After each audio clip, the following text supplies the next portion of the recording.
Halo Sobat Maya, kembali lagi bersama saya Gede Arik Wahyudi Jana Putra.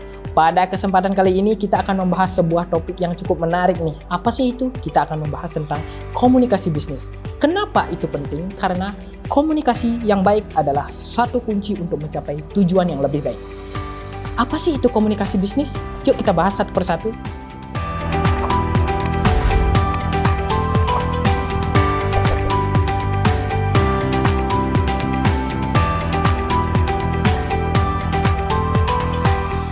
Jadi teman-teman, komunikasi bisnis itu adalah proses pertukaran informasi, ide, ataupun pesan, ataupun gagasan yang dilakukan dalam koneksi bisnis. Apa sih tujuannya? Tujuannya jelas tentu saja untuk mencapai tujuan bersama seperti meningkatkan produktivitas, menjalin hubungan yang baik, hingga menciptakan inovasi-inovasi baru karena kita bertemu dengan banyak stakeholder di internal maupun eksternal. Jadi teman-teman, komunikasi bisnis itu bisa dilakukan dengan dua cara. Yang pertama adalah komunikasi bisnis melalui komunikasi verbal. Apa sih komunikasi verbal? Komunikasi verbal ini melibatkan seperti kata-kata baik secara lisan maupun tulisan. Contohnya seperti presentasi, email, rapat, ataupun diskusi secara langsung. Yang kedua ada komunikasi nonverbal. Komunikasi nonverbal ini bisa dikatakan lebih spesial ya, karena ini mencakup gerakan tubuh seperti ekspresi wajah, kontak mata, bahkan nada suara. Misalnya, senyum saat menyambut klien ataupun bahasa tubuh yang menunjukkan rasa percaya diri untuk menarik klien.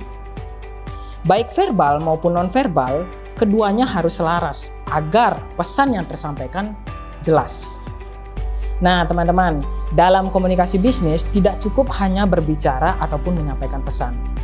Yang lebih penting adalah bagaimana pesan itu bisa dipahami dengan baik oleh penerima dan bisa memberikan hasil yang lebih positif. Untuk mencapai itu ada nih 5 aspek penting yang harus kita pelajari. Apa sih itu? Yuk kita bahas satu persatu. Yang pertama, persepsi yang tepat. Jadi, komunikasi yang baik dimulai dengan memahami siapa lawan bicara kita. Dalam dunia bisnis, ini berarti memahami audiens kita, baik secara itu pelanggan, rekan kerja, ataupun mitra bisnis.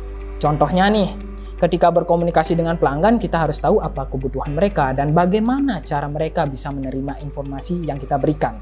Nah, kalau pelanggan lebih nyaman dengan pendekatan visual, ya kita lakukan dengan pendekatan visual. Begitu juga sebaliknya. Yang kedua, ada yang namanya ketepatan.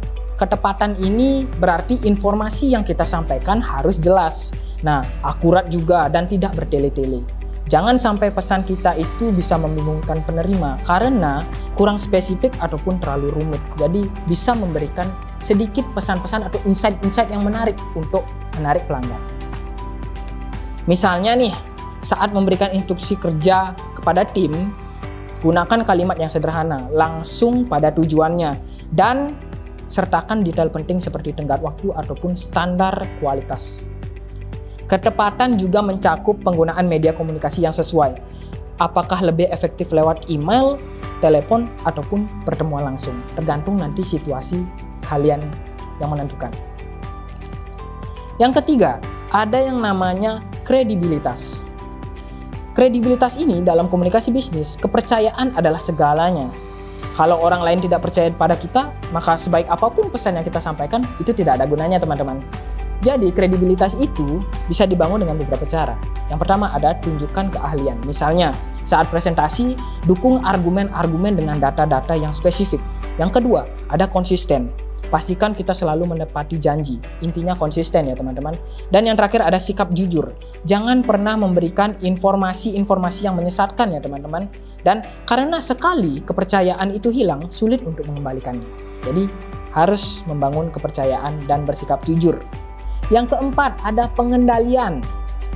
Pengendalian ini sangat-sangat penting ya. Karena kenapa? Terutama ketika kita menghadapi situasi yang sulit ataupun emosional, dalam bisnis kita sering dihadapkan dengan tekanan, konflik, dan bahkan kritik. Nah, kalian pasti pernah relate kan?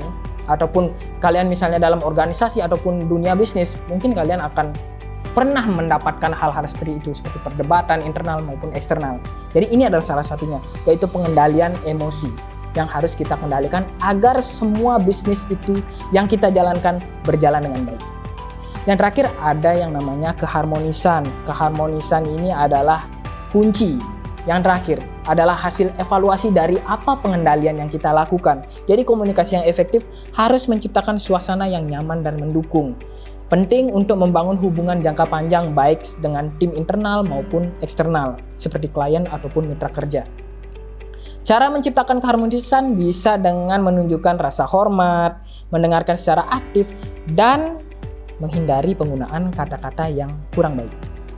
Misalnya nih, saat bekerja dengan tim, apresiasi kontribusi setiap anggota itulah yang paling penting. Kita harus bisa mendengarkan setiap anggota yang ingin memberikan pendapat dengan bisnis yang kita jalankan. Itu adalah salah satu bentuk keharmonisan untuk menjaga nama baik kita, nama baik orang lain di dalam sebuah bisnis, baik secara internal maupun eksternal. Perkenalkan, nama saya Nyoman Sesi selaku pengelola dan juga pimpinan dari Charity Digital Management. Nama saya Nyoman Murjana, pemilik usaha Las Murni Las. Pertama-tama kita menyampaikan ke konsumen itu terus ramah. Terus kedua, bagaimana cara menerangkan ke konsumen itu kalau konsumen mau memesan jasa saya, terus dia memberikan motivasi. Kalau dia salah, enggak saya pakai yang salah, saya sarankan, terus biar sama-sama nyambung. Artinya keperluannya dia pakai, keperluan saya juga pakai, isinya sama-sama mengisi untuk cari pelanggan, biar pelanggan itu bisa menerima jasa saya. Untuk menciptakan interaksi dengan pelanggan itu adalah memanfaatkan komunikasi non verbal. Contoh, jika kami ingin menawarkan sesuatu, kita pakai gerakan tangan biasanya untuk menawarkan sesuatu seperti makanan ataupun minuman yang mereka pesan. Kebetulan kami di sini itu menerapkan komunikasi bersama tim itu yang paling awal saya lakukan adalah mengenali karakter dari masing-masing tim. Jadi ketika berbicara ataupun berkomunikasi dengan tim A, bagaimana harus kita bersikap maupun gaya komunikasi apa yang cocok kita pakai untuk mengarahkan. Dan juga yang saya terapkan adalah memberikan take and give, ataupun ketika saya memberikan tugas, yang paling sering saya lakukan adalah memberikan reward. Jadi ketika ada mereka mengerjakan proyek sesuatu, saya senantiasa memberikan reward kecil untuk mereka merasa nyaman untuk mengerjakan proyek. Kita harus sering-sering, pertama untuk komunikasi sama tukang, kedua kita tidak boleh begitu lepas sama tukang, harus tetap kita kontrol, siapa tahu nanti dia ada kesalahan, jadi tetap kita motivasi, kasih tahu dia dengan cara halus biar tidak terulang kesalahan lagi. Tantangan terbesar kami mungkin seperti miskom ya, yang dimana saat kita ingin membuat suatu masakan itu pasti ada miskom terjadi, misalkan kekurangan membuat ini, kelebihan membuat ini, tapi ya namanya juga komunikasi, kita harus meningkatkannya lebih lagi. Kemudian kita mengatasinya dengan cara membuat list gitu. Jadi kalau ada barang yang habis ataupun sesuatu yang kurang, kita list dalam list tersebut agar bisa dilihat dari tim dapur.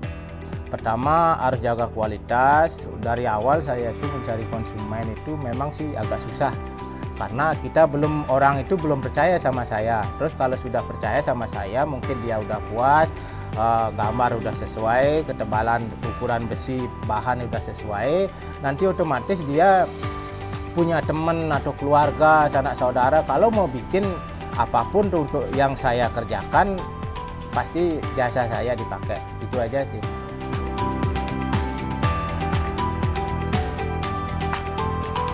Kunci dari bisnis yang sukses adalah salah satunya komunikasi, yang dimana kami membangun sebuah komunikasi agar mencapai tujuan bersama, yang dimana tujuan bersama kami adalah kesuksesan. Untuk teman-teman di sana yang menonton ini, sedikit saran dari saya ketika membentuk sebuah tim, adalah kita berbicara di bisnis. Kita ngomongin berkomunikasi dengan tim. Jadi sebelum kalian membentuk sebuah tim, pelajarilah dulu bagaimana cara mengenali karakter orang. Dan ketika kalian sudah belajar itu, kalian akan mampu nanti mengenali karakter dari tim kalian, dan kalian akan tahu bagaimana kalian memperlakukan tim kalian. Karena suatu tim, suatu bisnis, suatu organisasi tanpa adanya tim itu tidak dapat. Nah teman-teman, dari berbagai cuplikan pelaku bisnis tadi, itulah sebenarnya inti dari pembahasan kita hari ini tentang komunikasi bisnis. Kita sudah belajar definisi, bentuk-bentuk, hingga cara membuat komunikasi bisnis menjadi lebih efektif. Semoga video kali ini bermanfaat untuk kalian, para penonton, dan terutama yang sedang ataupun akan terjun di dunia bisnis. Jangan lupa untuk like, share, dan komen agar tidak ketinggalan video selanjutnya dari saya. Saya Gede Arif Aidijana Putra, sampai jumpa di video berikutnya. Bye-bye.